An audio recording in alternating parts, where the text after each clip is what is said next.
ఉండమ్మా, వస్తున్నాను.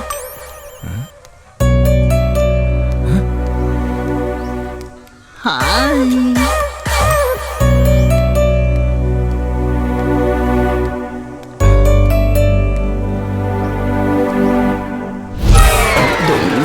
ఇంతకాలం మనసులో ఇంత ప్రేమ పెట్టుకుని ఏం చేసావురా?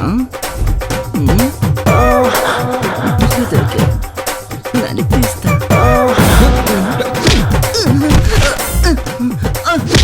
చెప్తున్నా కొడక నీ అబ్బా ప్రసాదం ఇలాంటి పిచ్చి పనులు చేసావు అనుకో ఇంకోసారి బాక్స్ పగులు దీన కొడక. రే నాని, ఏం పగులుతుందిరా? చిచి దీనమ్మ జీవితం ఎప్పుడు చూసినా ఆ పిల్లే గుర్తొస్తుంది. ఇంకా ఎవరు చూడలేదు కదా ఎరాచుకో.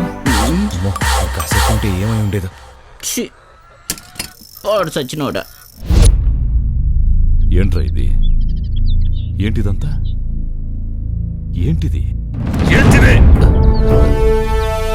నెలకు 15,000 కాయలు దిగాల. 10,000 కాయలు దిగినాయి. దింపుడు రోజు తోటలో ఒక్క నా కొడుకు లేడు. ఎక్కడికి వెళ్ళారు?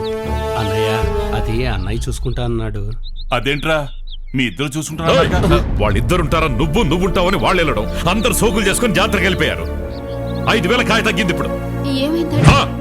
ముందు నిన్ననాలా నువ్వేమో పూటకో చీర కట్టుకుని సింగారించుకుంటా ఇంట్లో కూలర్ ముందు కూర్చొని పిప్పల్ల బస్తాలాగా టీవీ చూస్తా కూర్చుంటావు. పొలం పనులేమో పట్టించుకో. బూడిద గుమ్మడికాయ మొహం నువ్వును. ఓ 10 రోజులు ఊళ్ళో లేకపోయేసరికి అందరిది పెత్తనం అయిపోయింది. యదవస్తోది నా కొడుకులు. నువ్వు ఒక్కదానివి తక్కువ. ఏంది? ఏంట్రా ఎందుకంటే చించుకుంటున్నా? ఎక్కడికే బయలుదేరావు? నేను ఎక్కడికి లేదురా, పక్క ఊళ్ళో సత్యహరిశ్చంద్ర నాటకం వేస్తున్నారంట, చూద్దామని. వెళ్ళమంటావా వద్దా? నీకు ఇప్పుడు నాటకం అవసరం అంటావా? అదే కావాలనే కదరా. ఆ ఊరికెళ్ళి జనాల మధ్య కూర్చొని నువ్వు నాటకం చూడాలా? నాటకం చూడడం నీకు అంత అవసరమా? అవసరమే కదరా. ఎందుకు? నోరు మూసుకొని లోనకెళ్ళు. కావాలంటే వాళ్ళని పిలిపిస్తా, మన ఇంటి ముందే వేయిస్తా, అప్పుడు చూద్దు గాని. అంత మందిలో కూర్చొని చూడటానికి నువ్వు ఒక్కళ్ళని కూర్చొని చూడటానికి తేడా లేదు. నువ్వు వెళ్తావా వెళ్ళవా లోనకి? ఎప్పుడు ప్రాణం తీసుకుతింటాడు ఎక్కడికి బాను దున్నపోతు.